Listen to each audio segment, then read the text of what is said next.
అందరికీ నమస్కారం. సావిత్రి గారి మూవీ స్పెషల్‌లో ఈ వీడియోలో మనం మాట్లాడుకోబోతున్నాం ప్రేమ విషాద కావ్యం 'దేవదాస్'. అప్పటికి, ఇప్పటికీ, ఎప్పటికీ ఎన్నో సార్లు పునర్నిర్మించినా సరే సూపర్ డూపర్ హిట్ అయిన ఈ చిత్రం తిరుగులేని ఆణిముత్యంగా నిలిచిపోయింది. అప్పటి వరకు చిన్న చిన్న పాత్రలు చేస్తున్న సావిత్రి గారికి ప్రధాన పాత్ర హీరోయిన్‌గా ఈ 'దేవదాస్‌లో అవకాశం వచ్చింది. ఈ మూవీ తర్వాత సినీ ఇండస్ట్రీలో తిరుగు లేకుండా స్టార్ హీరోయిన్ వైపుగా అడుగులు వేశారు. అన్ని భాషల్లో ఎన్నిసార్లు నిర్మించినా ఈ మూవీ కథ ఒక అద్భుతం. 'దేవదాసు' అనే పేరుతోటి శరత్ చంద్ర చటోపాధ్యాయ బెంగాల్ నవల ఆధారంగా రూపొందించిన ఈ ఆణిముత్యం సమాజంలో ఉన్న కట్టుబాట్లు, సాంప్రదాయాలకు స్త్రీ జీవితం ఎంత ప్రభావితమవుతుంది అనే విషయాలను ఎంతో అద్భుతంగా చిత్రీకరించారు. ఈ నవల రాసిన శరత్ చంద్ర గారిని శరత్ బాబు అని కూడా పిలిచేవారు. 1892లో 'దేవదాస్' నవల 16 సంవత్సరాల వయసులోనే రాశారు. ఆ రోజుల్లో కేవలం చేతితో రాసే లిఖిత మాసపత్రికలు మాత్రమే ఉండేవి. ఆ లిఖిత మాసపత్రికలో మొదటిసారి ఈ నవల ప్రచురించబడింది. ఎన్నో విషయాలు ఫస్ట్ హాఫ్ మొత్తము తన బాల్యము, చదువుకునే రోజుల్లో తను చేసిన అల్లరి విషయాలే రాశారని చెప్పుకుంటారు. తరువాత శరత్ బాబు గారే ఆలోచించుకొని ప్రేమ విఫలమైతే తాగి జీవితాన్ని పాడు చేసుకోవడం అనే చెడు మెసేజ్ ఏమన్నా తను ఇస్తున్నానేమో అని ఫీల్ అయ్యి ఆ నవల తీసుకెళ్లి ఒక పెట్టెలో పడేశారు. తరువాత 1901లో శరత్ గారి ఫ్రెండ్ ద్వారా 'యమున' అనే మాసపత్రికలో వచ్చింది. మంచి ఆదరణ లభించడంతోటి ఫ్రెండ్స్ ఇద్దరు కలిసి ఒక బుక్ లాగా రాయాలనుకున్నారు. కానీ ఎవరు ముందుకు రాలేదు. 16 సంవత్సరాల పాటు ఎవరూ ముందుకు రాలేకపోవడంతోటి 1917లో నవల జనం ముందుకు వచ్చింది. మన విజయ ప్రొడక్షన్స్ వారి నాగిరెడ్డి చక్రపాణి గారి గురించి తెలుసు కదా. అందులో చక్రపాణి గారి ద్వారా శరత్ బాబు గారి రాసిన ప్రతి నవల తెలుగులో ప్రేక్షకుల ముందుకు పరిచయం అయ్యాయి. ఆయన బెంగాలీ 'దేవదాస్'ని తెలుగులో అనువదించారు. 1940 టైంలో ఆంధ్రజ్యోతి మాసపత్రికలో ఈ నవల్ని సీరియల్గా వేశారు. అలా తెలుగు వారికి కూడా బాగా చేరువైంది. ఈ నవల 'మూకీ' సినిమా టైంలో 1918లో బెంగాలీలో రిలీజ్ అవ్వడం జరిగింది. మొదటిసారి టాకీ మూవీగా 1935 మార్చి 30న రిలీజ్ అయింది. అక్కడ బెంగాలీలో ఘన విజయాన్ని సాధించింది. తర్వాత హిందీలో, తమిళ్లో కూడా నిర్మించారు. ఈ 'దేవదాస్' నవల ఆధారంగా పాకిస్తాన్లో, బంగ్లాదేశ్లో కూడా ఉర్దూలో మూవీ నిర్మించడం జరిగింది. అక్కడ కూడా ఘన విజయాన్ని సాధించింది. ఇది ఈ 'దేవదాస్' మూవీ ఆ నవల గురించి ఒక చిన్న విశ్లేషణ.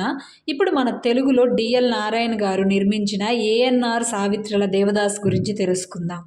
డిఎల్ నారాయణ గారు తన మిత్రులతో కలిసి 1951లో 'దేవదాస్' మూవీ నిర్మించాలనుకున్నారు. మొదట భానుమతి గారిని హీరోయిన్గా అనుకున్నారు. తన దగ్గర పనిచేసిన డిఎల్ నారాయణ గారు తీస్తున్న మూవీ కావడంతో కారణం ఏమిటో తెలియదు కానీ ఆవిడ ఈ మూవీని రిజెక్ట్ చేయడం జరిగింది.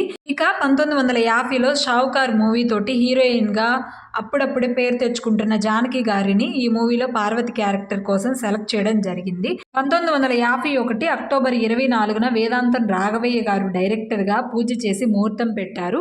ఈ ముహూర్తానికి ఏఎన్ఆర్ గారితో పాటు జానకి గారు, గిరిజ గారు కూడా వచ్చారు. ఈ మూవీ తీయాలి అనుకున్న టైంలో అప్పటికి జానపద చిత్రాలే ఎక్కువగా వచ్చాయి. అలాగే విషాదభరితమైన ఈ కథని ప్రేక్షకులు చూస్తారా అనే ఆలోచన ఏఎన్ఆర్ గారు అప్పటి వరకు జానపద చిత్రాల్లో నటించడం, సాంఘిక చిత్రాల్లో నటించకపోవడంతో ఇలా ఎన్నో నెగిటివ్గా కామెంట్స్ చెప్పడంతో ఆలోచించుకొని 'దేవదాస్'ని పక్కన పెట్టి 'శాంతి' అనే చిన్న మూవీని స్టార్ట్ చేశారు. 'శాంతి' మూవీలో సావిత్రి గారిని ఒక పాత్ర కోసం తీసుకున్నారు. అప్పటి వరకు చిన్న చిన్న పాత్రలు కనిపించి అలా వెళ్ళిపోతున్న సావిత్రి గారు ఈ మూవీలో చివరి వరకు ఉంటారు.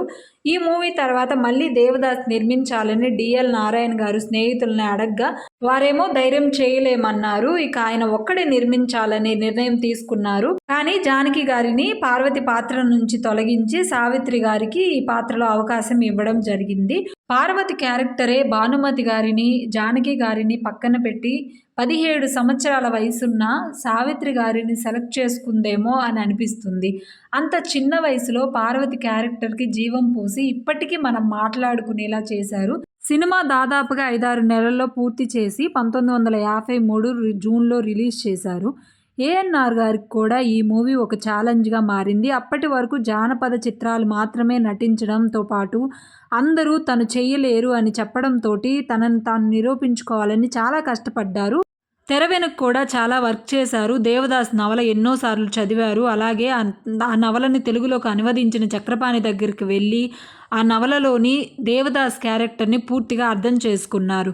ఇక మూవీ రిలీజ్ అయిన 7 రోజుల తర్వాత సావిత్రి గారు ఇచ్చిన ఇంటర్వ్యూలో పార్వతి క్యారెక్టరు చేయడానికి ముందు చాలాసార్లు దేవదాస్ నవలను చదివానని, పార్వతి క్యారెక్టర్ని అర్థం చేసుకొని ఆ పాత్రను చేశానని చెప్పారు. సావిత్రి గారి నిజ జీవితంలో కూడా ఆ పార్వతి క్యారెక్టర్ అనేది ఎంతో ప్రభావితం చేసింది. చివరి వరకు ఈ మూవీ ప్రభావం అనేది సావిత్రి గారి జీవితం మీద ఖచ్చితంగా ఉందని చెప్పొచ్చు.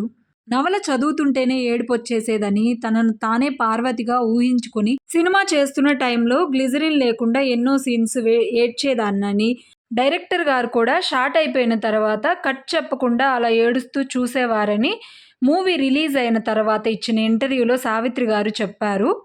ఈ మూవీలో నటించిన వారందరూ వారి వారి పాత్రలకు న్యాయం చేశారు.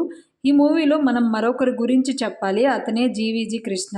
పార్వతిని పెళ్లి చేసుకున్న జమీందారు కొడుకుగా నటించారు. ఇతను సినిమా రంగం అనే పత్రికకు ఎడిటర్గా పనిచేశారు. అలాగే సావిత్రి గారి లైఫ్ స్టోరీని తనే స్వయంగా ఇతని చేత చాలా వరకు రాయించారు. ఈ చిత్ర విజయంలో సంగీతం కీలక పాత్ర పోషించిందని చెప్పాలి. డిఎల్ నారాయణ గారి మిత్రుడైన సముద్రాల రాఘవాచారి గారు ఈ చిత్రానికి మాటలు పాటలు రాశారు. సిఆర్ సుబ్బరామన్ గారు సంగీతం అందించారు. బ్యాక్గ్రౌండ్ స్కోర్ని విశ్వనాథన్ రామమూర్తి గారు అందించారు. చంద్రముఖిగా లలిత గారు నటించారు. చంద్రముఖి క్యారెక్టర్ కూడా ఈ మూవీలో కీలక పాత్ర పోషించింది. ఇక ఘంటసాల గారి గొంతులో ప్రతి పాట జీవం పోసుకుందని చెప్పాలి.